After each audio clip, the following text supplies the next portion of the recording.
Okay, can you see my lecture sheet? Yes, sir. Okay, Yes, sir. let's start. Today we will focus on the storage structure of a computer system. So a computer system has a hierarchy of storage structure. So at the first level, there are some storage in the CPU for temporary purposes, which is called register. Okay, and after that we have main memory or primary memory. So this is the large storage media that the CPU can access directly. So the register CPU can access directly. Then the registers are of limited size and number. So the only large storage media that the CPU can access directly is the main memory. That's why main memory is also called direct memory. The main memory ভিতরে, though both the RAM and ROM falls in this category, but the size of ROM used in a computer is very small. That's why main memory is specifically mean random access memory or RAM. Okay, যদিও ROM main memory মধ্যে পড়ছে, but ROM যে আমরা use করি সেটার size খুবই কম, মানে just আমরা গত ক্লাসে দেখেছি যে বুটস্ট্র্যাপ প্রোগ্রামটা সেটা সেভ করার জন্য আমরা ROM ইউজ করি। Otherwise, most of the cases we use RAM as our main memory in a computer system. But the RAM is, volatile. As this is volatile, so whenever you switch off your computer, everything in the RAM will be erased. Okay, so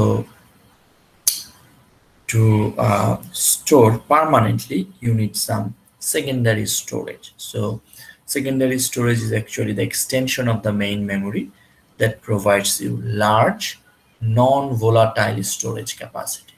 কারণ আমাদের secondary স্টোরেজে যা থাকে, computer বন্ধ করে দিয়ে পরে যখন আমরা কম্পিউটার অন করি তখন কিন্তু সেখানে তা থাকে, মানে সেটা মুছে যায় না। Okay, that's why it is non volatile. এই সেকেন্ডারি স্টোরেজের মধ্যে আমরা ট্র্যাডিশনালি যেই স্টোরেজ জিনিসটা ইউজ করতাম, that was called hard disk, which is actually a rigid metal or glass platter covered with magnetic recording material. এই জন্য হার্ড ডিস্কে অনেক সময় আমরা ম্যাগনেটিক মেমোরিও বলে থাকি।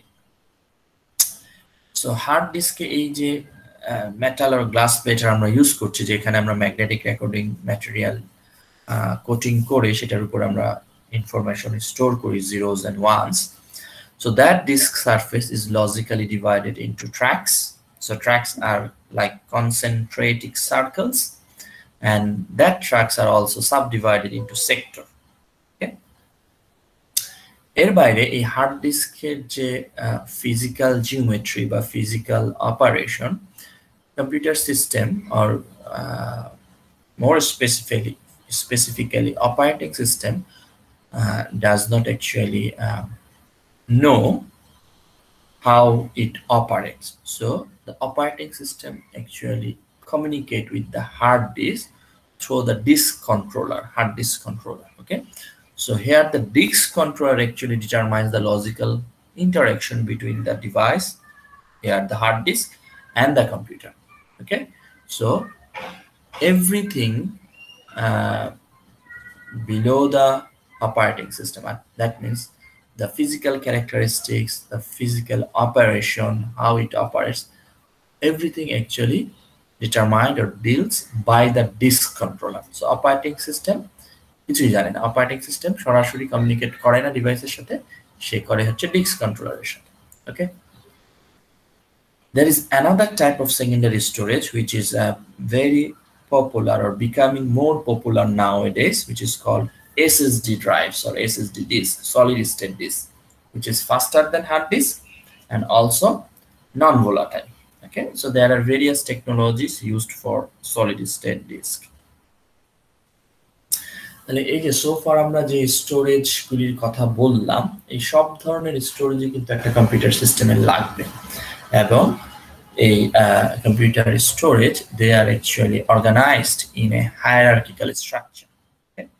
এটাকে আমরা বলছি storage hierarchy. So storage system organized in a hierarchy. এবং হায়ারার্কিটা যদি আমরা দেখি, সবাই দেখতে পাচ্ছ? জি sir. G sir. Yes sir.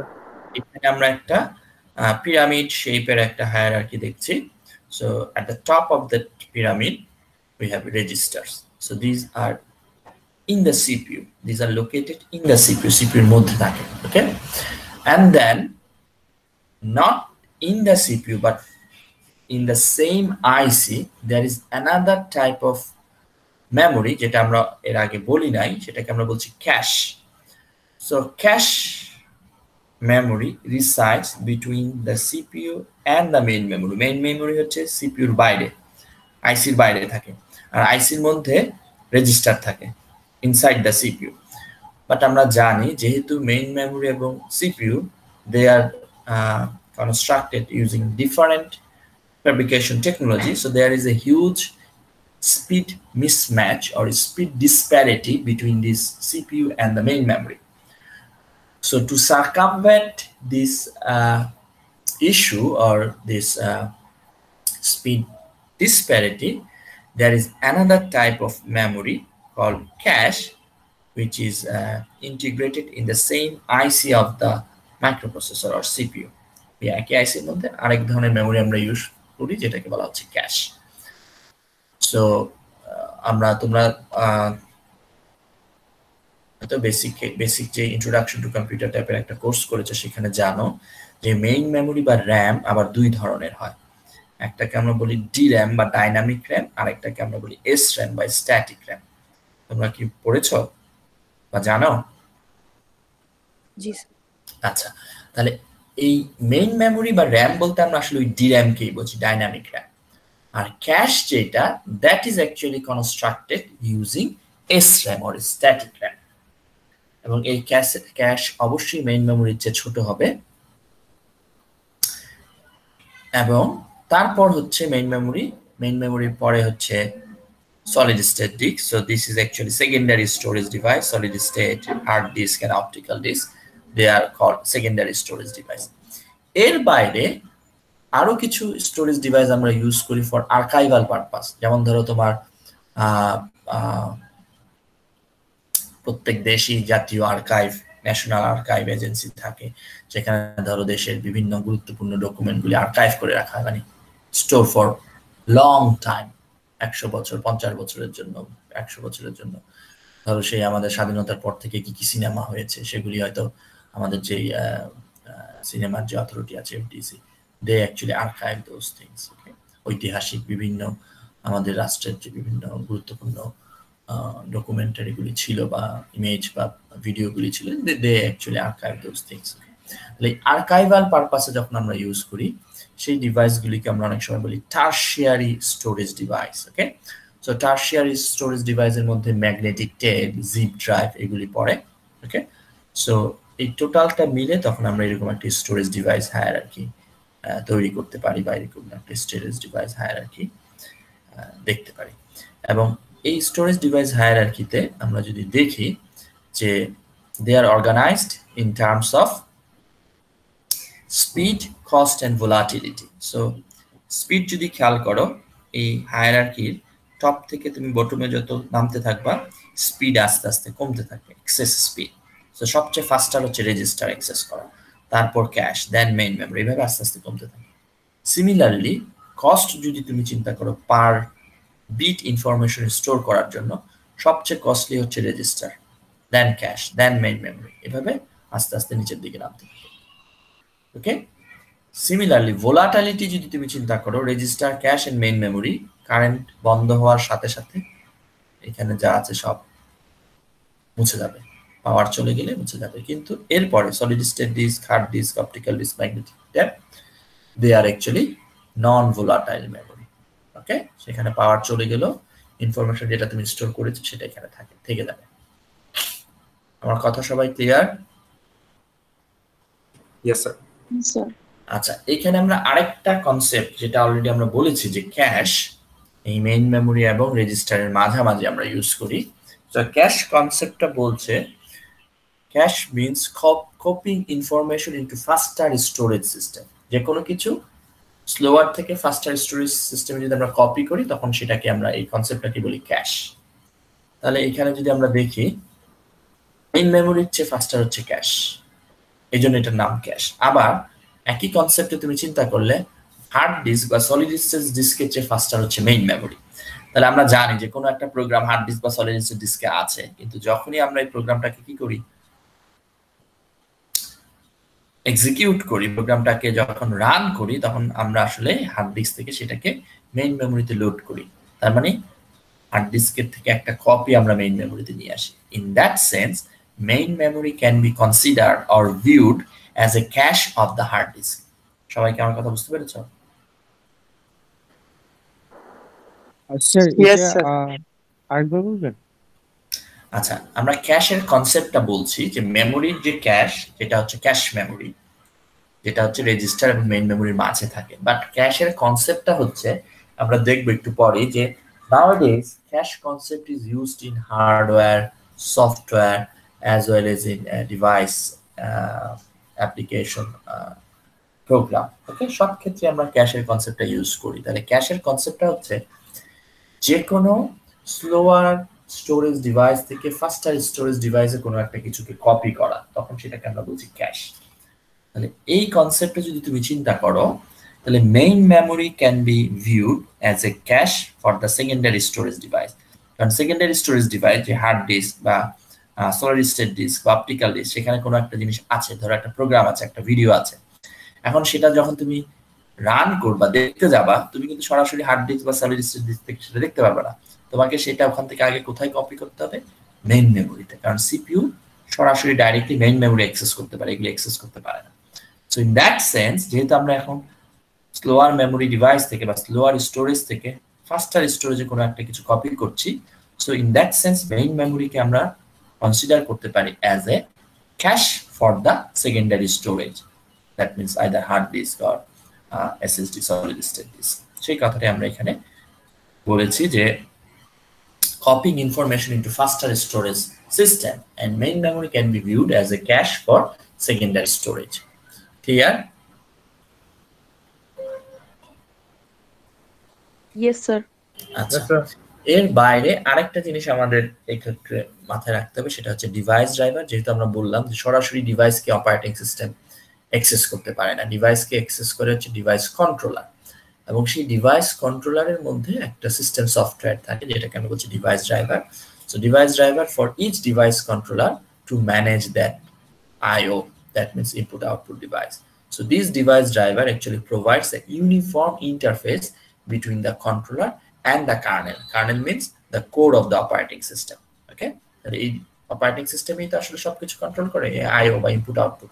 But সে কিন্তু সরাসরি ডিভাইস লেভেলে কন্ট্রোল করে না, সে কন্ট্রোল করে through the disk controller, device controller. এবং এই ডিভাইস কন্ট্রোলারে যেই সফটওয়্যারটা থাকে, সিস্টেম সফটওয়্যারটা, যেটার মাধ্যমে এই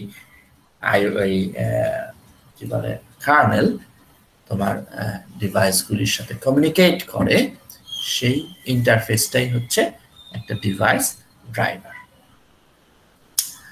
আচ্ছা, এখন এই যে ক্যাশের কনসেপ্টটা, সেই কনসেপ্টটাকে আমরা আরেকটু এলাবোরেট করেছি এখানে, যে caching principle.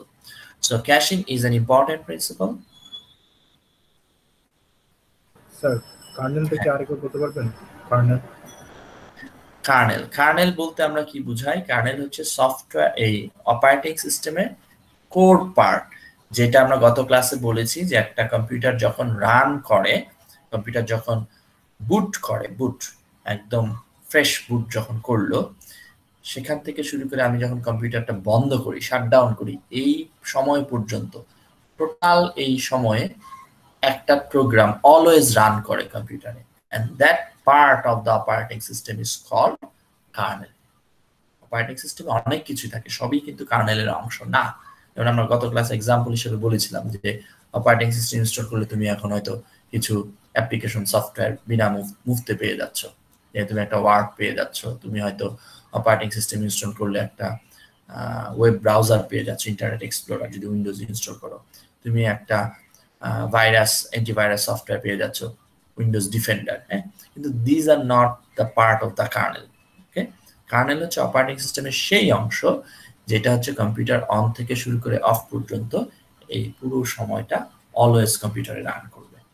Okay, that part is called the kernel. আচ্ছা, ক্যাশিং এর যে কনসেপ্ট আমরা এখানে বলছিলাম যে ক্যাশিং is an important principle and it is performed at many levels in a computer like in hardware, যেমন আমরা মেমোরিতে যেটা বললাম যে রেজিস্টার এবং মেইন মেমোরির মাঝে হার্ডওয়্যার হিসেবে আমরা একটা ক্যাশ মেমোরি ইউজ করছি। এর বাইরে আমরা অপারেটিং সিস্টেমে ক্যাশ মেমোরি ইউজ করতে পারি বা ক্যাশিং কনসেপ্টটা ইউজ করতে পারি। সফটওয়্যারে আমরা ক্যাশিং কনসেপ্টটা ইউজ করতে পারি। তোমরা জানো যে আমরা যখন ইন্টারনেট এক্সপ্লোরার বা এনি ওয়েব ব্রাউজার ইউজ করি, তাহলে কোনো একটা ওয়েব ব্রাউজারের কোনো একটা স্পেসিফিক ওয়েব পেজ যখন আমি প্রথমবার অ্যাক্সেস করতে চাই, তখন সে ওই ওয়েব পেজটা যেই ওয়েব সার্ভারে পোস্ট করা আছে সেই ওয়েব সার্ভারে রিকোয়েস্টটা পাঠায় এবং ওয়েব সার্ভার তখন তোমার ওয়েব ব্রাউজারে ওই ওয়েব পেজটা HTML যে ফাইলটা সেটা পাঠায়। নেক্সট টাইম তুমি যদি আবারও সেই ওয়েব পেজটা ভিজিট করতে হয়, তখন কিন্তু আর সেটা ওই ওয়েব ব্রাউজারে যায় না, তোমার ওয়েব সার্ভারে যায় না। ওয়েব ব্রাউজারের যে ক্যাশ বলে একটা কনসেপ্ট আমরা এখানে ইউজ করি, হার্ড ডিস্কের ওই ওয়েব ব্রাউজারের যে ফোল্ডারটাতে ইনস্টল করা থাকে সেখানে সে আসলে ওইটার একটা কপি স্টোর করে রাখে। ফলে নেক্সট টাইম তুমি যখন ওই একই ওয়েব পেজে আবার ভিজিট করতে যাচ্ছ, সে তখন ওয়েব পেজটাকে ওই তোমার হার্ড ডিস্ক থেকে, মানে লোকাল তোমার নেটওয়ার্কের লোকাল যে হার্ড ডিস্কটা আছে তোমার কম্পিউটারে, সেখান থেকে সে সেটা লোড করবে। সেইখানে কিন্তু তাকে আর ওই নেটওয়ার্কের মাধ্যমে সেই ওয়েব সার্ভার থেকে আর লোড করতে হবে না। সো এই কনসেপ্টটা কেন এখানে ইউজ করা হচ্ছে? To make the whole thing faster. কেউ কি কোনো কিছু চ্যাট বক্সে লিখছো? চ্যাট বক্সটা কোথায়? হ্যাঁ বলো স্যার। তাহলে আমরা ডাইনামিক ওয়েবসাইটের ক্ষেত্রে কি হচ্ছে, মানে যেটা ডাটা মানে ডাইনামিকলি আনতেছে নিউ ডাটা পার মোমেন্টে, ওটার ক্ষেত্রে কি হবে? ডাইনামিকের ক্ষেত্রে তোমার যেই অংশটা শুধু চেঞ্জ হচ্ছে সেই অংশটা, ধরো এখন অ্যাক্সেস করলা, 10 মিনিট পরে যখন অ্যাক্সেস করবে, 10 মিনিটের মধ্যে যদি কোনো কিছু চেঞ্জ হয়, তাহলে চেঞ্জ অপশনটাই বা চেঞ্জ অংশটাই শুধুমাত্র ওয়েব পেজ থেকে পাঠানো হবে বা ওয়েব পেজ থেকে ওয়েব সার্ভার থেকে লোড হবে। বাকিটা তোমার স্ট্যাটিক পার্টটা তোমার কম্পিউটারের যে হার্ড ডিস্ক সেখান থেকে, ওয়েব ব্রাউজারের যে ক্যাশ সেখান থেকে লোড হবে। সবাই কি ক্লিয়ার?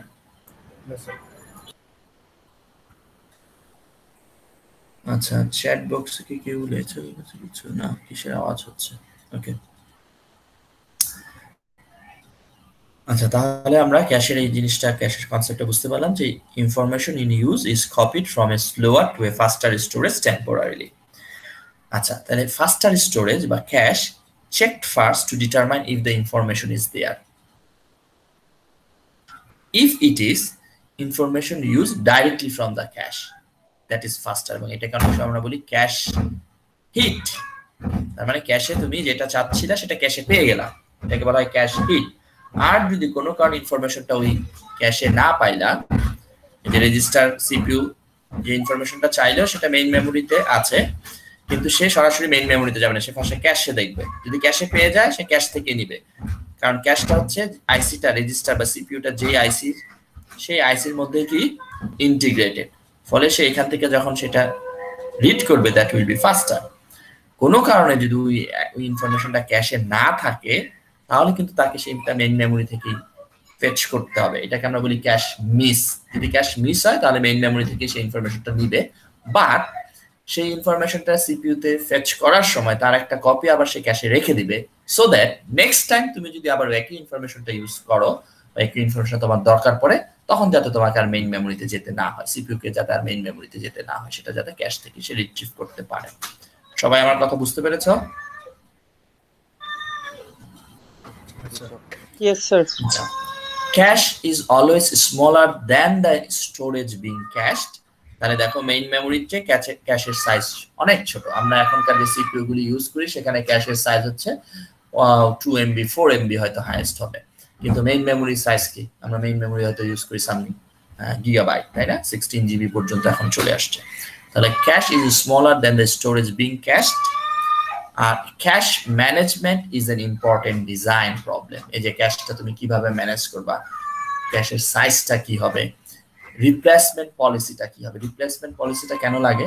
কারণ আমরা বললাম যে ক্যাশের সাইজটা ফিক্সড, সাম মেগাবাইট, 4 মেগাবাইট বা 2 মেগাবাইট হোয়াটএভার, তাহলে তুমি মেইন মেমোরি থেকে যে কোনো কিছু কি করছো, মেইন মেমোরি থেকে যে কোনো কিছু তুমি তোমার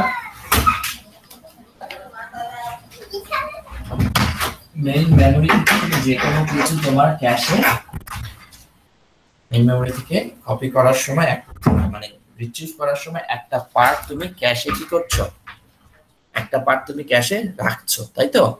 তাহলে মেইন মেমোরিতে তো সাইজ 2 GB বা ধরো 4 GB বা 8 GB, ক্যাশের সাইজ হচ্ছে 2 MB। তাহলে চাইলেও তুমি সবকিছু কিন্তু মেইন মেমোরি থেকে ক্যাশে রাখতে পারবে না। সো ক্যাশটা যখন একসময় ফিল আপ হয়ে যাবে, ইউ নিড টু রিপ্লেস। তাহলে নেক্সট যেটা তুমি অ্যাক্সেস করবে সেটা তোমাকে রাখতে হবে। তাহলে সেক্ষেত্রে তুমি কোনটাকে মুছে রাখবা? দেয়ার আর ডিফারেন্ট অপশন হতে পারে যে লিস্ট ফ্রিকুয়েন্টলি ইউজ, যেটা সবচেয়ে কম ফ্রিকুয়েন্টলি ইউজ হয় সেই ডাটাটাকে মুছে তুমি নতুন ডাটাটাকে ক্যাশে রাখলা। অথবা অনেক সময় হতে পারে লিস্ট রিসেন্টলি ইউজ, যেই ডাটাটা সবচেয়ে কি বলে দেরিতে ইউজ হয়েছে, ধরো যে 10 দিনের মধ্যে সেই ডাটা ইউজ হয়নি, সেটাকে আমি এখন রিপ্লেস করব নতুন ডাটা দ্বারা যখন ক্যাশ ফিল আপ হয়ে যাবে, ক্যাশ ফিল হয়ে যাবে। ওকে, সো সেটাকে আমরা বলছি replacement policy. So there are different option. আমরা ভবিষ্যতে যদি ক্যাশ কখনো পড়ি তাহলে সেটা দেখব, যদিও cache management is not the responsibility of the operating system. Operating সিস্টেমের তো কিছু রেসপন্সিবিলিটি ও ফাংশনালিটি আছে, তার মধ্যে memory management one of them, but that memory management means RAM বা main memory management as well as secondary memory management. কিন্তু cache management করা হয় টোটালি বাই ইউজিং হার্ডওয়্যার, এটা সফটওয়্যার দিয়ে না এবং অপারেটিং সিস্টেমের দায়িত্বের মধ্যে সেটা পড়ে না। সবাই আমার কথা বুঝতে পেরেছো? জি স্যার। Yes, sir. আচ্ছা, দেন আরেকটা কনসেপ্ট আমরা ইউজ করছি, এটাকে বলা হচ্ছে direct memory access structure. Okay, so this concept is used for high speed IO devices which are able to transmit information at close to memory speed. তাহলে আমরা জানি যে CPU actually through the system bus connected with the main memory as well as different IO devices, তাই না? আমরা পিছনের কোনো একটা ছবি এরকম দেখেছিলাম, এই যে। তাহলে এই হচ্ছে আমার সিপিইউ, এই হচ্ছে মেমোরি, এই হচ্ছে বিভিন্ন device, IO device. Through the device controller they are connected to the system bus, এবং সিস্টেম বাসের মাধ্যমে সে তখন আইদার সিপিইউ বা মেমোরি অ্যাক্সেস করতে পারে। আচ্ছা, এখন খেয়াল করো, নর্মালি আইও ট্রান্সফার বা আইও অপারেশন বলতে আমরা কি বুঝি? আমরা এর আগেও বলেছি যে ডিভাইসগুলি থেকে প্রত্যেকটা ডিভাইস কন্ট্রোলারের মধ্যে একটা লোকাল স্টোরেজ এরিয়া আছে, যেটাকে আমরা বলি বাফার। তাহলে কোনো একটা আইও ডিভাইস থেকে ওই বাফার পর্যন্ত কোনো কিছু ট্রান্সফার হওয়া কি বলা হচ্ছে তার আইও অপারেশন। বাফারে যখন চলে আসলো আইও অপারেশন শেষ, তখন এই ডিভাইস কন্ট্রোলার সিপিইউ কে ইন্টারাপ্ট করে, এবং সিপিইউ কে যখন ইন্টারাপ্ট করে, সিপিইউ তখন ওই ইন্টারাপ্টের জন্য যে সার্ভিস রুটিন সেটা এক্সিকিউট করে। সেই এক্সিকিউশনের মধ্যে হয়তো হইতে পারে যে সার্ভিস রুটিনটা বললো যে ওকে লোকাল ড্রাইভারের থেকে সেগুলি মেইন মেমোরিতে নিয়ে যাও। ওকে, তাহলে দেখো এইভাবে তুমি যদি কোনো একটা ইনফরমেশন, কোনো এরকম ধরো হার্ড ডিস্ক থেকে কোনো একটা ইনফরমেশন, বা ধরো তুমি এখন ভিডিও দেখবা, তাহলে ভিডিও হার্ড ডিস্কে ইনস্টল করা আছে, ভিডিওটা হার্ড ডিস্ক ধরে স্টোর করা আছে, তো ভিডিওটা সেখান থেকে তোমার দেখতে হলে একটা অ্যাপ্লিকেশন বা একটা সফটওয়্যারের মাধ্যমে তুমি সেটা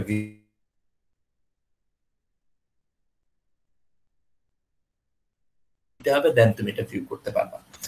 তাহলে প্রতিবার যদি এরকম হয় যে ডিস্ক থেকে ডিস্ক কন্ট্রোলারে আসবে, দেন সে সেটা সিপিইউ কে ইন্টারাপ্ট করবে, দেন সিপিইউ সেটা মেমোরিতে ট্রান্সফার করবে, তার প্রতিবার যদি সিপিইউর ইন্টারভেনশন লাগে, that will take a lots amount of time. সবাই আমার কথা বুঝতে পারছো? Yes, sir. জি Sir, স্যার। এটা আরেকবার Yes, sir. বলবেন? আচ্ছা, আরেকবার আমি বলছি, ধরো তুমি হার্ড ডিস্ক থেকে একটা হিউজ অ্যামাউন্ট অফ ইনফরমেশন মেমোরিতে ট্রান্সফার করতে চাও, তাহলে নর্মাল উপায়টা কি? নর্মাল আমরা ফার্স্টে হার্ড ডিস্ক থেকে সেটা আসবে হচ্ছে ডিস্ক কন্ট্রোলারের লোকাল বাফারে, লোকাল বাফার থেকে তখন disk controller with the CPU intervention, মানে সিপিইউ কে সে ইন্টারাপ্ট করবে, then CPU will transfer that from this disk controller to memory. Okay, এবং নর্মালি যেটা হয় সেটা বাইট ওয়াইজ ট্রান্সফার হয়, তাহলে একটা বাইট সে এই ডিস্ক কন্ট্রোলার লোকাল বাফার থেকে মেমোরিতে ট্রান্সফার করবে, দেন নেক্সট বাইট ট্রান্সফার করবে, এইভাবে। তার মানে প্রতিটা বাইটে সিপিইউ উইল বি ইন্টারভেন্ড, সিপিইউর হেল্প দরকার হচ্ছে। আচ্ছা, ডাইরেক্ট মেমোরি অ্যাক্সেসে আমরা কি করি? ডাইরেক্ট মেমোরি অ্যাক্সেসে যেহেতু একটা huge volume of information will be transferred from this IO device to memory, তাহলে ডাইরেক্ট মেমোরি অ্যাক্সেস কন্ট্রোলার বা ডিএমএ কন্ট্রোলার বলে এক ধরনের কন্ট্রোলার থাকে, তারা এই সিস্টেম বাসের কন্ট্রোলটা সরাসরি নিয়ে নেয়, সিপিইউর আর দরকার হয় না। এবং ওই ডিএমএ কন্ট্রোলার তখন তার এই লোকাল বাফার থেকে মেমোরিতে সরাসরি ট্রান্সফার করতে পারে without the intervention of the CPU. সিপিইউকে বাইপাস করে সরাসরি তখন সে এই সিস্টেম বাসের কন্ট্রোলটা নেই, কারণ সিস্টেম বাস তো একটাই, নর্মালি সেটা সিপিইউ কন্ট্রোল করে, কিন্তু ডিএমএ কন্ট্রোলার তখন সিপিইউর কাছ থেকে ওইটার কন্ট্রোলটা নিয়ে নেয় এবং পুরো ট্রান্সফারটা সেই করে। এবং ট্রান্সফারটা যখন শেষ হয়, এবং ট্রান্সফারটা তখন বাইট ওয়াইজ না, ব্লক ওয়াইজ। ব্লক বলতে হয়তো 512 বাইটে একটা ব্লক। আগে 512 বাইটের 512 বার তোমাকে কি করতে হইতো? সিপিইউ কে ইন্টারফেয়ার করতে হইতো। প্রতিটা ব্লক প্রতিটা বাইট ট্রান্সফার করে সিপিইউ কে ইন্টারাপ্ট করতে হলো, CPU the next byte transfer করতে। আর এখন হচ্ছে টোটাল একটা ব্লক এই ডিস্ক কন্ট্রোলার মেমোরিতে ট্রান্সফার করবে, ট্রান্সফার করার পর সিপিইউ কে জানাবে যে okay I have finished the transfer per block. ফলে it becomes more faster. সবাই কি clear direct memory access structure? Yes, sir. So this is used for high-speed I/O devices which are able to transmit information at close to memory speed. Here the device controller transfer blocks of data from buffer storage directly to the main memory without CPU intervention. And only one interrupt is generated per block rather than one interrupt per byte. যেটা normal ট্রান্সমিটের সময় একটা byte করে transmit হয়েই CPU কে interrupt করতে হইতো device কন্ট্রোলারে, আর এখন হচ্ছে ডিএমএ কন্ট্রোলার কি করবে? Per block, so one block maybe 1024 byte or more than that, total ব্লকটা ট্রান্সফার করবে, দেন সে শুধু সিপিইউ কে একবার ইন্টারাপ্ট করবে যে আমি ট্রান্সফারটা শেষ করেছি। and this make the whole process faster. এবং শুধু ফাস্টারই না, সিপিইউ তখন এই কাজ থেকে যেহেতু মুক্ত, সে তখন অন্য কাজ করতে পারে ওই সময়। ফলে আলটিমেটলি সিস্টেম যে performance that will be better. সবাই clear direct memory access architecture বা স্ট্রাকচার?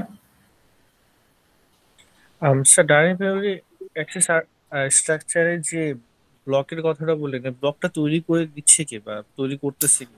ব্লকটা তো হার্ড ডিস্কে আমরা যখন রাখি ডাটাগুলিকে, আমরা একটু আগে বললাম যে ট্র্যাক হিসাবে থাকে, দেন ট্র্যাকগুলি আবার সেক্টরে ভাগ করা থাকে।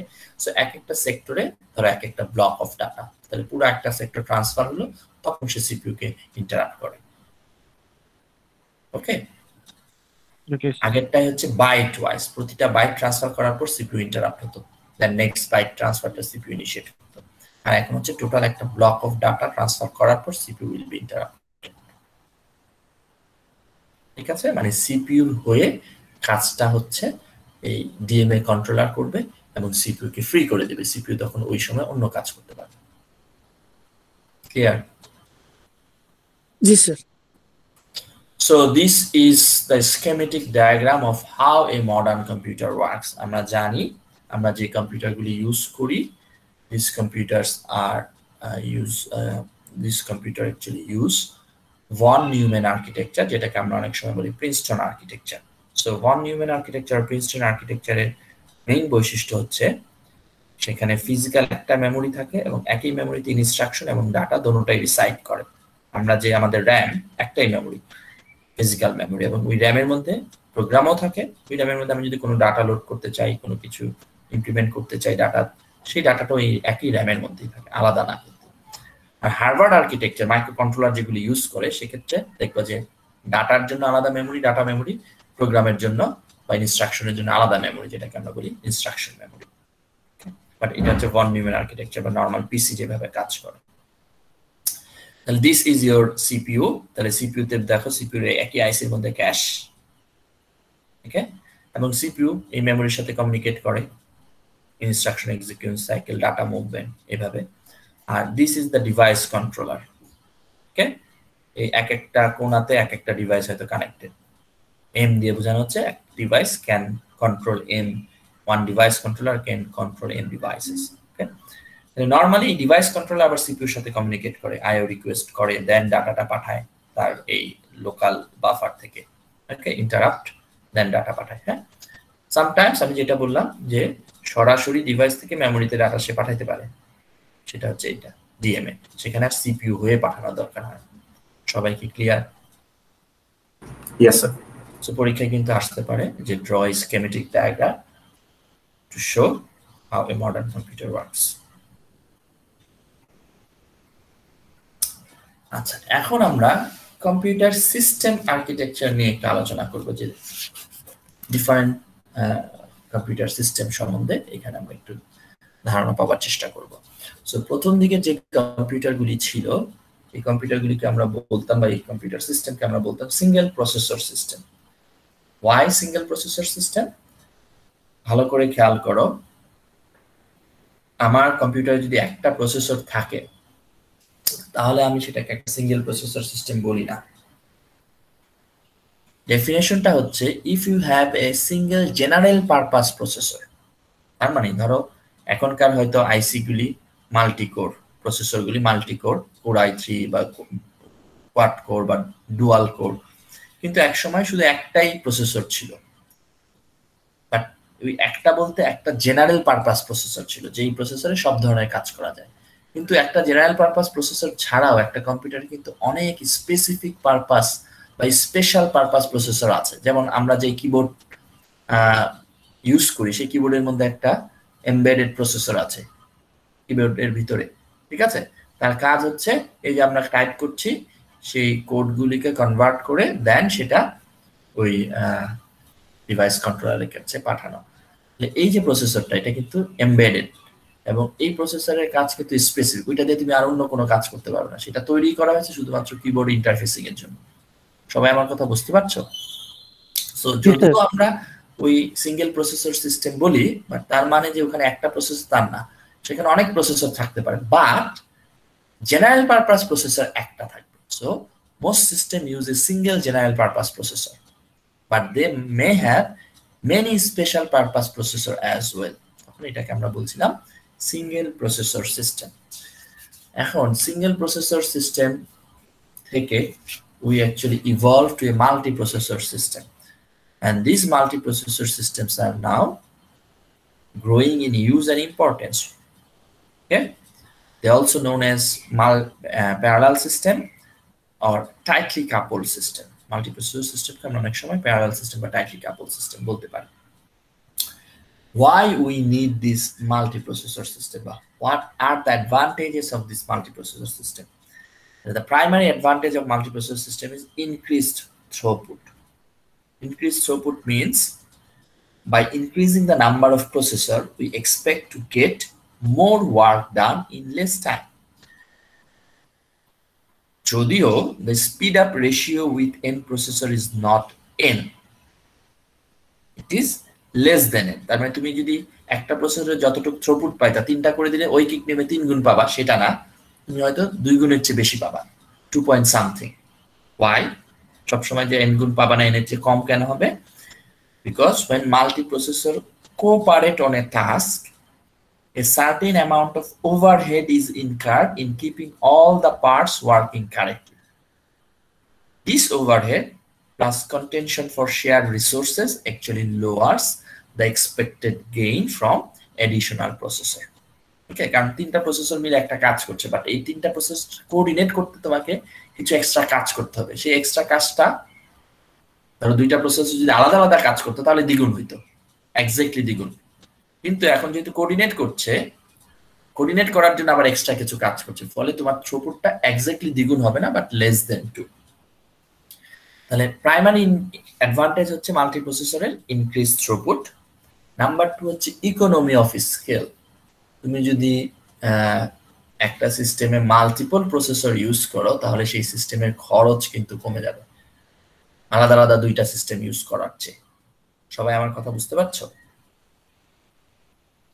জি স্যার।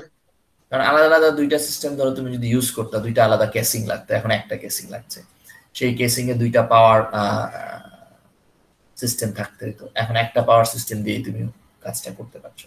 সো এইভাবে তুমি যদি চিন্তা করো, economy of scale multiprocessor system. থার্ডটা খুবই ইম্পর্টেন্ট, ইনক্রিজড রিলায়েবিলিটি। তোমার একটা প্রসেসর যদি থাকে তাহলে কোনো কারণে সেই প্রসেসর ফেল করলে পুরো সিস্টেমই কিন্তু কলাপস করবে। But if you have multiple processor, you can design your system such that if one process fails, the other process actually take over the load of the system, whole load of the system, এবং এইভাবে তুমি সিস্টেমটাকে মোর reliable হিসাবে তৈরি করতে পারো। So increased reliability, এবং increased reliability you can achieve by two approaches. একটাকে আমরা বলি গ্রেসফুল ডিগ্রেডেশন, আর একটাকে আমরা বলি fault tolerance. So in graceful degradation যেটা হয় যে তোমার যদি এরকম হয় যে দুইটা প্রসেসর থাকে একটা সিস্টেমে, এবং দুইটা প্রসেসরই যদি সমানভাবে লোডটা বেয়ার করে, তাহলে যেটা হবে একটা প্রসেসর যখন ফেল করবে, বাকি একটা প্রসেসরকে এখন যেহেতু টোটাল লোডটা বেয়ার করতে হবে, তার পারফরমেন্স একটু কমে যাবে। এটাকে বলা হচ্ছে graceful degradation. Performance will be degrade, but system collapse করবে না, সিস্টেম চলবে। আর ফল্ট টলারেন্সটা এমন ভাবে ডিজাইন করা হয় যে সিস্টেমের পারফরমেন্সও ডিগ্রেড করবে না। যেমন একটা হতে পারে এরকম যে আমার ধরো তিনটা যদি প্রসেসর থাকে, তাহলে তার মধ্যে দুইটা প্রসেসর রান করবে, আরেকটা প্রসেসর স্ট্যান্ড বাই মোডে আছে, সে কিন্তু রান করছে না, স্ট্যান্ড বাই মোডে থাকবে, এবং ওই দুইটার মধ্যে একটা যখন নষ্ট হয়ে যাবে তখন আরেকটা রান করবে। তাতে কি হবে, তোমার পারফরমেন্সও কিন্তু ডিগ্রেড করবে না। এই ধরনের অ্যাপ্রোচকে আমরা বলছি fault tolerant. So either graceful degradation or fault tolerant system you can design if you use multiprocessor. So multiprocessor actually gives you increased reliability. সবাই clear?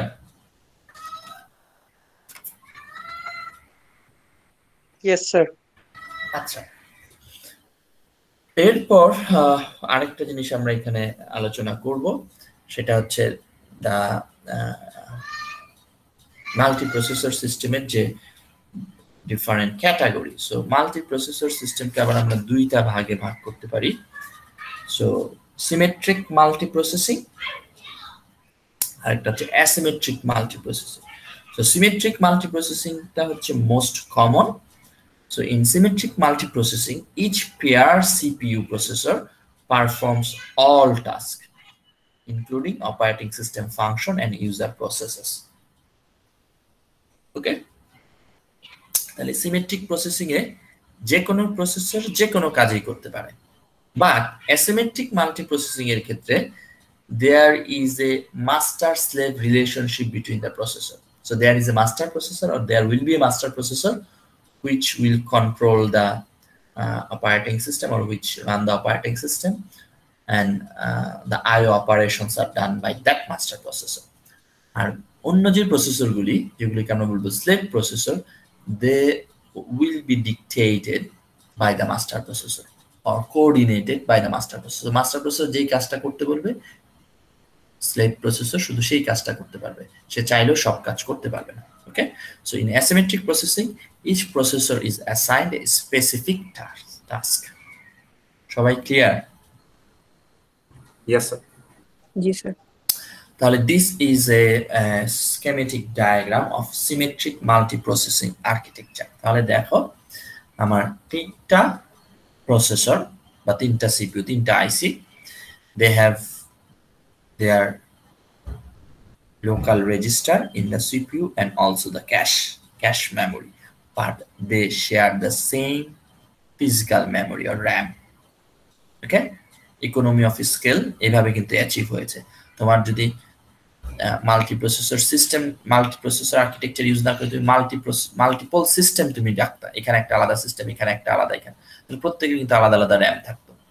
বাট এখানে হচ্ছে আমরা এসএমপি বা সিমেট্রিক মাল্টিপ্রসেসিং আর্কিটেকচার, সেই ক্ষেত্রে তোমার একই কেসিং এর ভিতরে তিনটা প্রসেসর, আলাদা আলাদা প্রসেসর, তিনটা IC, but they actually have the same memory, physical memory আর র্যাম।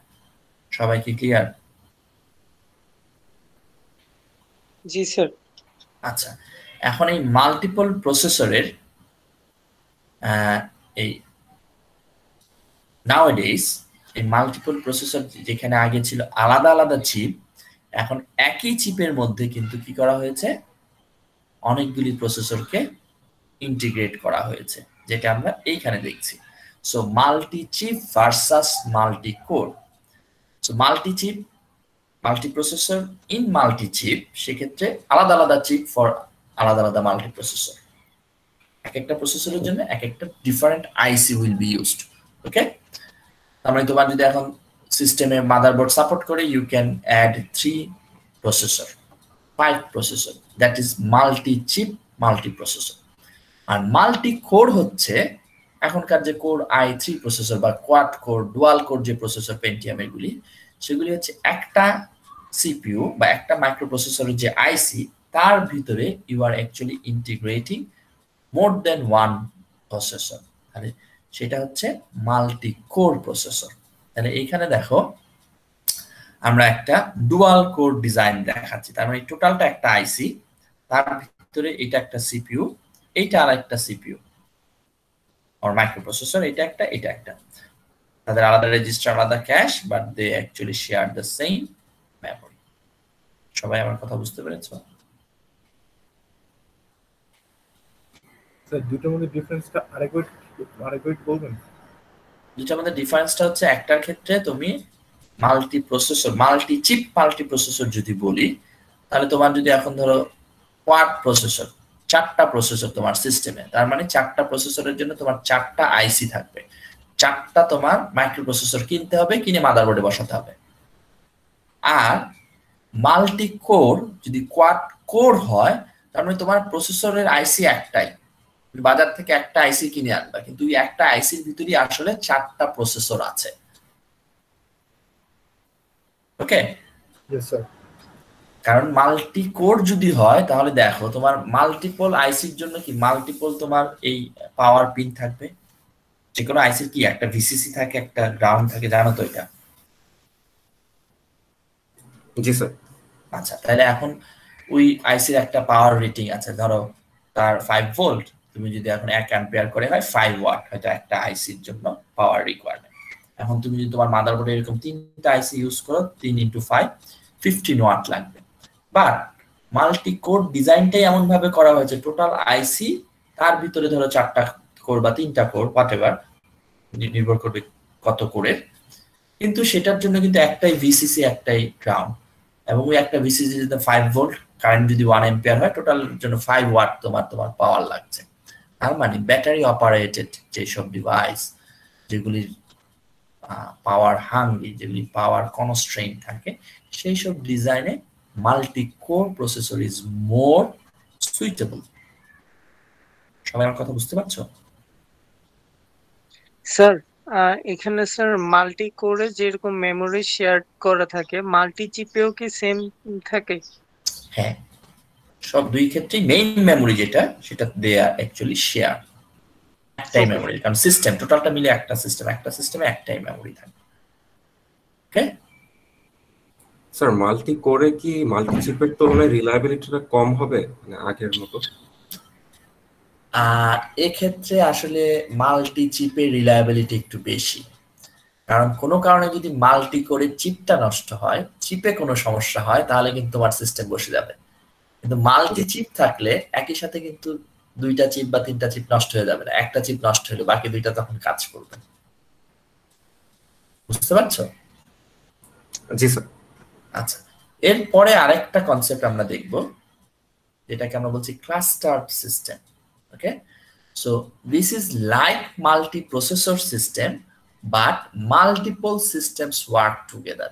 তার মানে এক্ষেত্রে তোমার কেসিংও আলাদা। ধরো তুমি তোমার বাসায় ধরো 5টা ডেস্কটপ আছে বা 2টা ডেস্কটপ আছে, একটা ল্যাপটপ আছে, তুমি কি করলা, এই 2টা ডেস্কটপ একটা ল্যাপটপকে একটা সিস্টেম হিসেবে তৈরি করলা, যেটাকে আমরা বলছি ক্লাস্টার্ড সিস্টেম। ওকে, তাহলে প্রতিটার জন্যই কিন্তু আলাদা আলাদা প্রসেসর আছে, প্রতিটা system multiple processor, that's why the cluster system is also a multi processor system, but এক্ষেত্রে মাল্টিপল সিস্টেম ওয়ার্ক টুগেদার। ওকে, তাহলে নর্মাল মাল্টি প্রসেসর সিস্টেমকে আমরা বলছি টাইটলি কাপলড সিস্টেম। ঠিক আছে, ওরা একটা কেসিং এর মধ্যে একই পাওয়ার শেয়ার করছে, বাট যখন সেটা clustered system, it may be loosely coupled. তার মানে তোমার একটা রুমে 3টা কম্পিউটার থাকতে পারে, সেটার মধ্যে তুমি নেটওয়ার্কিং এর মাধ্যমে একটা ক্লাস্টার্ড কম্পিউটার তৈরি করতে পারো। বা ধরো তোমার একটা কম্পিউটার আছে, তোমার ফ্রেন্ডের আরেকটা কম্পিউটার আছে রামপুরায়, আরেকজনেরটা আছে মিরপুর, তোমরা তাদের তিনজনের মধ্যে একটা নেটওয়ার্ক করতে পারো, নেটওয়ার্ক করে একটা ক্লাস্টার কম্পিউটার তৈরি করতে পারো। সো এক্ষেত্রে এই যে ক্লাস্টার কম্পিউটিং এর, সেটাকে তখন আমরা এটাকে আরেকটু স্পেসিফিক্যালি ডিস্ট্রিবিউটেড কম্পিউটিং হয়তো বলবো, বাট আমরা বলছি they are also multi processor system but loosely coupled system. And usually এই মাল্টি প্রসেসর ক্লাস্টার সিস্টেমের ক্ষেত্রে তারা যেই স্টোরেজ ডিভাইসগুলি ইউজ করে, hard disk, they actually share that hard disk or storage via a storage area network or SAN. তাহলে এই দেখো এই এক্সাম্পলটা, আলাদা আলাদা কম্পিউটার সিস্টেম, তাদেরকে তুমি ইন্টারকানেক্ট করেছো to perform a specific task or individual task. একটা টাস্ক করবে, পুরা এই তিনটা কম্পিউটার সিস্টেম মিলে they will work together to perform a single task. তখন এটাকে আমরা একটা ক্লাস্টার সিস্টেম বলছি। এক্ষেত্রে কম্পিউটারগুলো interconnected either through some LAN or either through some network, sometimes through some switch. Okay, ওই যে আমাদের যে মানে ইন্টারকানেক্টটা যদি তারের মাধ্যমে হয় সেটাকে আমরা বলি থ্রু সাম বাস, অনেক সময় আমরা সুইচের মাধ্যমেও কানেক্ট করতে পারি। তাহলে এক্ষেত্রে দেখো তাদের যে শেয়ার্ড স্টোরেজ, যেটাকে আমরা হার্ড ডিস্ক বলছি, পার্মানেন্ট স্টোরেজ, সেই পার্মানেন্ট স্টোরেজটা আবার একটা নেটওয়ার্কের মাধ্যমে কানেক্টেড থাকে এবং এই সবগুলি সিস্টেম শেয়ার করে। এই নেটওয়ার্কটাকে আমরা বলি স্টোরেজ এরিয়া নেটওয়ার্ক বা স্যান। সবাই কি ক্লিয়ার?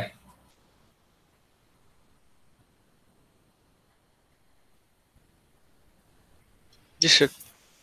আচ্ছা, এখন এই ক্লাস্টার সিস্টেমকেও আমরা দুইটা ভাগে ভাগ করতে পারি, asymmetric clustering R symmetric clustering.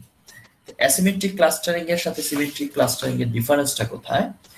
In asymmetric clustering, one machine is in hot standby mode while the other is running the application, and that hot standby host machine does nothing but monitor the active server. If that machine fails, the hot standby host becomes the active server or active machine.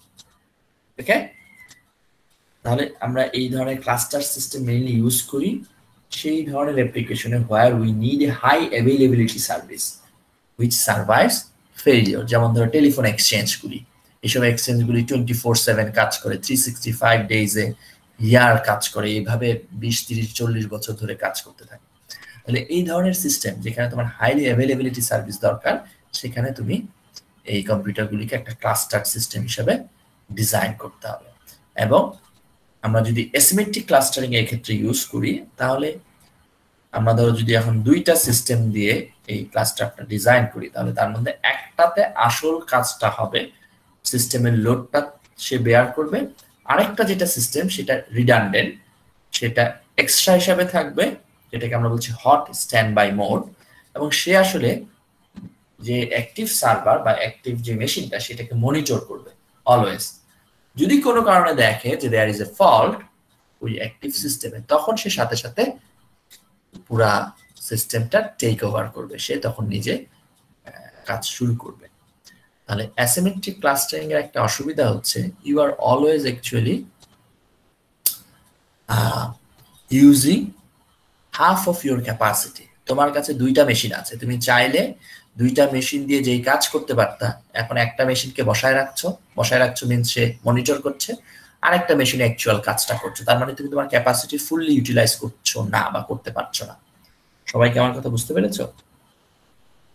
Yes sir. Yes, sir.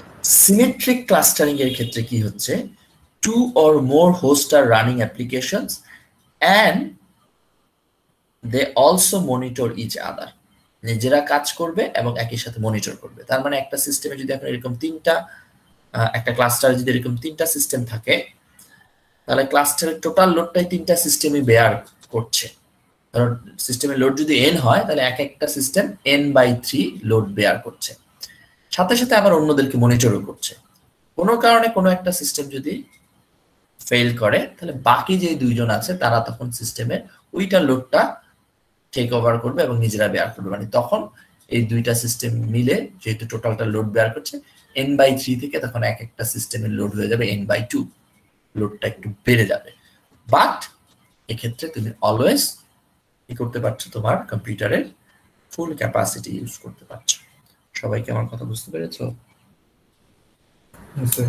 So symmetric clustering is obviously more efficient as it uses all of the available hardware. However, it does require that more than one application be available to run. এখন তোমার সিস্টেমে যদি application একটাই থাকে, তিনটা system বা তিনটা computer থাকে তো লাভ নাই, কাজ তো একটাই করবে। তোমাকে অ্যাটলিস্ট তিনটা যদি অ্যাপ্লিকেশন থাকে তাহলে তিনটা কম্পিউটার প্যারালালি সেটা রান করতে পারবে। সবাইকে আমার কথা বুঝতে পারছো? Yes sir.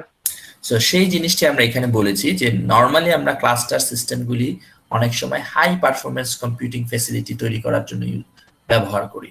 হ্যাঁ, যেমন ধরো হয়তো আমার পক্ষে বা আমার ডিপার্টমেন্টের পক্ষে একটা সুপার কম্পিউটার অ্যাফোর্ড করা সম্ভব না, বাট আমি চাইলে 10টা কম্পিউটার নর্মাল কোর i7 এর যে 10টা কম্পিউটার নিয়ে আমি চাইলে কিন্তু একটা high performance computing facility create করতে পারি by clustering this 10 computer.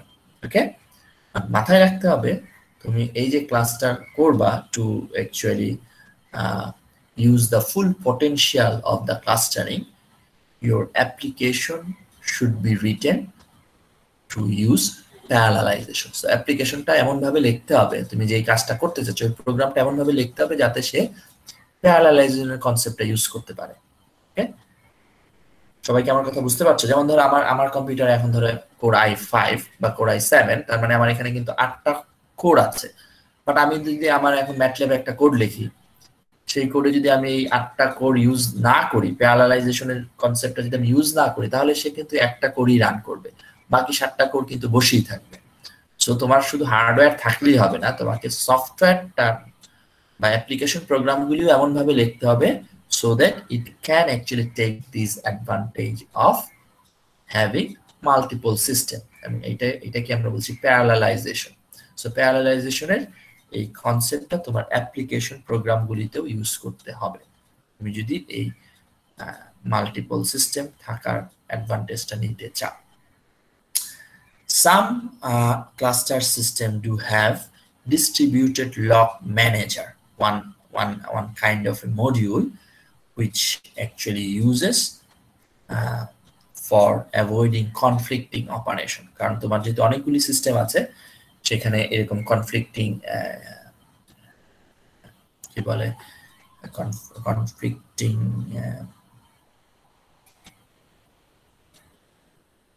Operation বা কনফ্লিক্টিং রিকোয়েস্ট অ্যারাইজ করতে পারে, যে একই সাথে দেখা গেল যে দুইটা প্রসেসর একটা মেমোরি লোকেশন অ্যাক্সেস করতে চাচ্ছে। এই ধরনের কনফ্লিক্টিং অপারেশন যাতে অ্যারাইজ না করে সেই জন্য এই ধরনের সিস্টেমে আলাদা একটা মডিউল ইউজ করা হয়, ডিস্ট্রিবিউটেড লক ম্যানেজার। সে সেটা এনশিওর করে যে যাতে কোনো ধরনের কনফ্লিক্টিং রিকোয়েস্ট অ্যারাইজ না করে। সবাই কি ক্লিয়ার? Yes, sir. জি স্যার। Yes, sir. তাহলে এটা গেল হচ্ছে আমাদের different operating computer system structure. আচ্ছা, এই ক্লাস্টার সিস্টেমের আরেকটা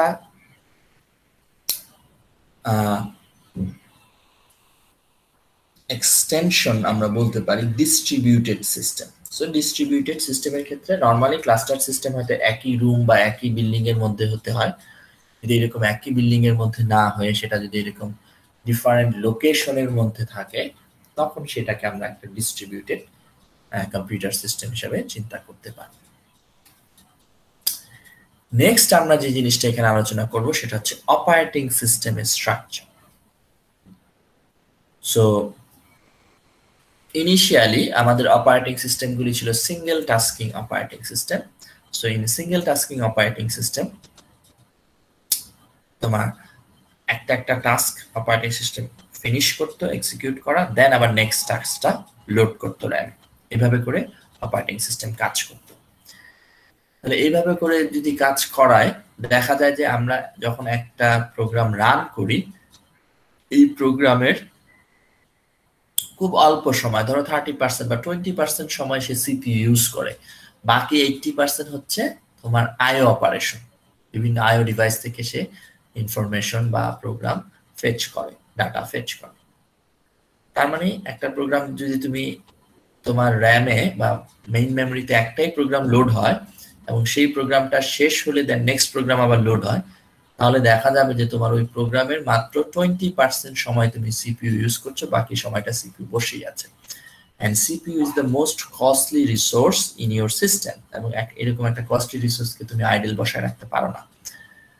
Then the computer designer, they actually think that, okay, why not load more than one program into the main memory, and when a program actually enters into its IO cycle or IO operation, then the operating system will take the CPU from that program and assign it to the next program or other program to make the CPU always busy. CPU কে বসায় রাখা যাতে না যায়, বসায় যাতে আমরা না রাখি। ওকে, এবং ওই কনসেপ্ট থেকে তখন মাল্টি প্রোগ্রামিং বা ব্যাচ সিস্টেমের কনসেপ্টটা আসলো। So multi programming is needed for efficiency, সিস্টেমের ইফিশিয়েন্সি বাড়ানোর জন্য আমাদের এই মাল্টি প্রোগ্রামিং অপারেটিং সিস্টেমের ইভলিউশন হয়েছে বা ইন্ট্রোডাকশন হয়েছে। কারণ আমরা জানি যে single user cannot keep the CPU and IO device busy at all times. So multi-programming organizes jobs, that means code and data, so CPU always has some to execute. So a subset of the total job in the system is kept in memory, and one job is selected and run via the job scheduling. When that job has to wait for any IO, for example, operating system actually switches to another job. And it's the concept of multi-programming or multi-tasking operating system. But there is a fine difference between multi-programming and multitasking or time sharing.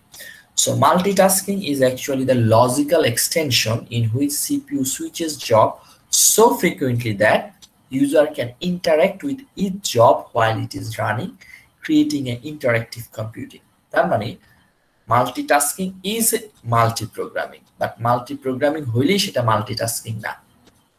Okay, so multitasking হতে হলে এই যে আমি বললাম যে যখন একটা job তার আইও অপারেশন করবে বা আইওর জন্য ওয়েট করছে টু ফিনিশ দ্যাট আইও, ওই সময় সিপিইউ যে আইডল বসেছিল সেটা যাতে বসে না থাকে সেই জন্য অপারেটিং সিস্টেম তখন তাকে বা অন্য আরেকটা জবকে সিপিইউ অ্যাসাইন করে দিবে।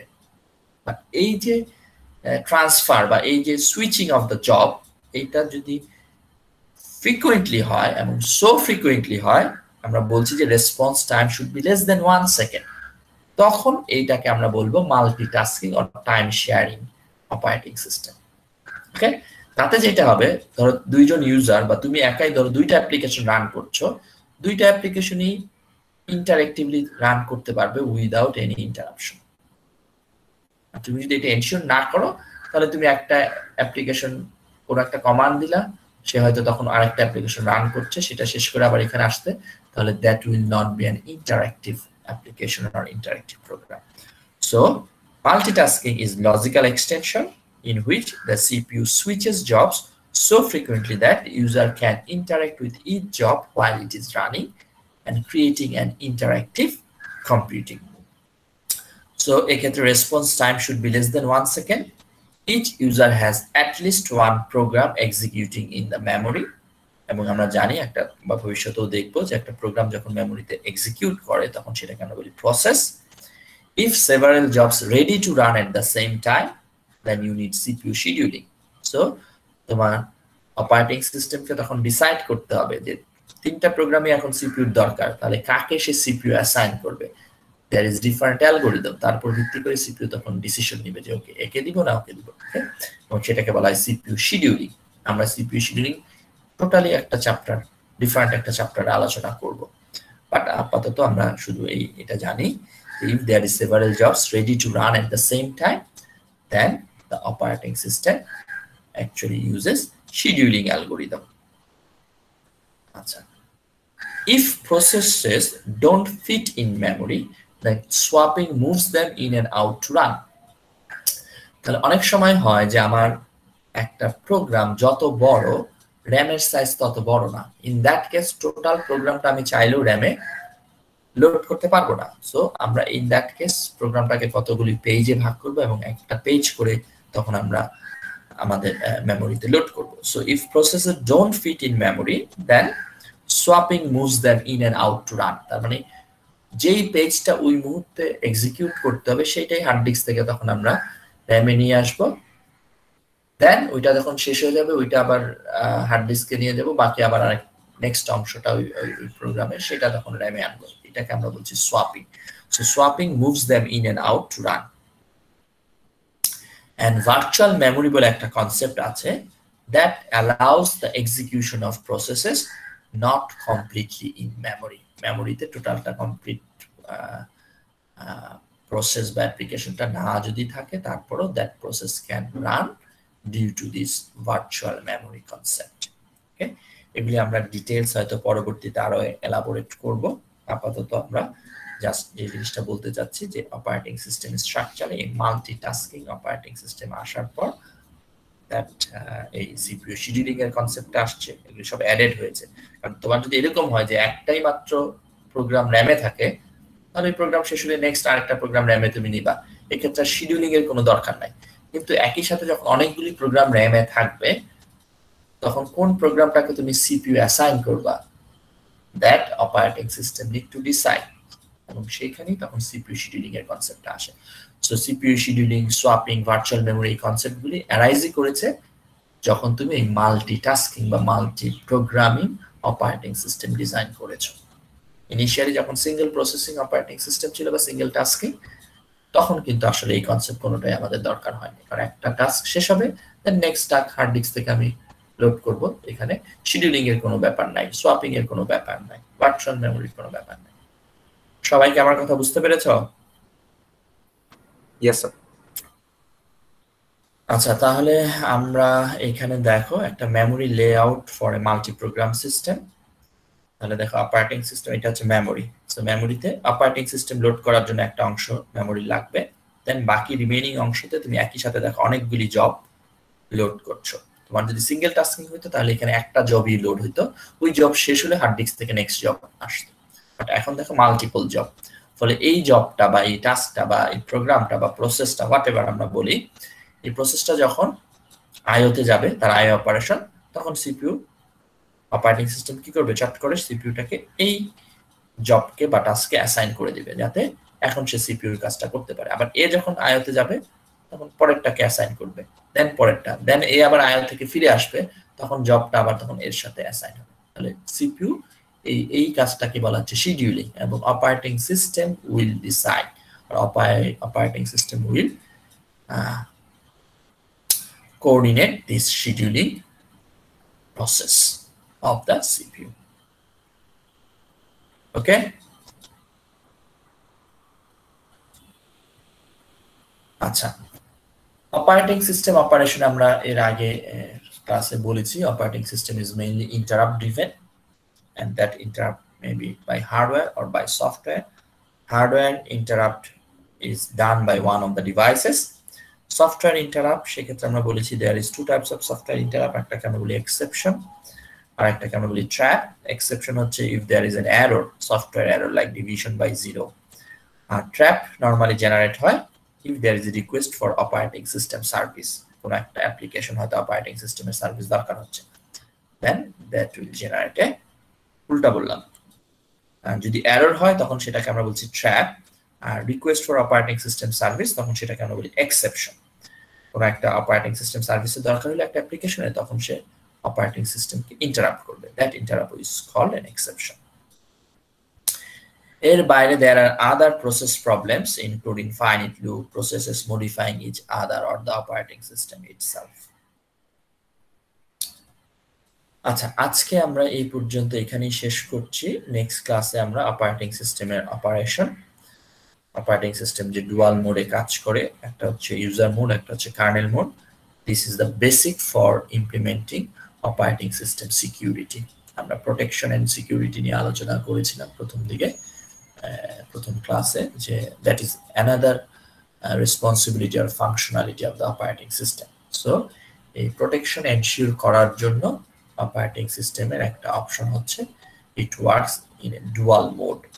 So user process বা user application user mode run করবে, অপারেটিং সিস্টেমের যে সিস্টেম প্রসেসগুলি আছে they will run on kernel mode, বলে একটা আরেকটার সাথে ইন্টারফেয়ার করবে না। That's how operating system imposes protection.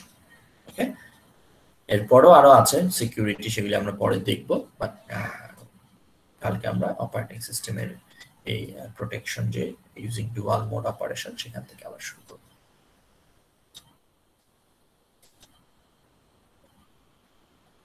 ওকে, তো আমাদের অ্যাটেন্ডেন্সটা আমি একটু দিয়ে দিই।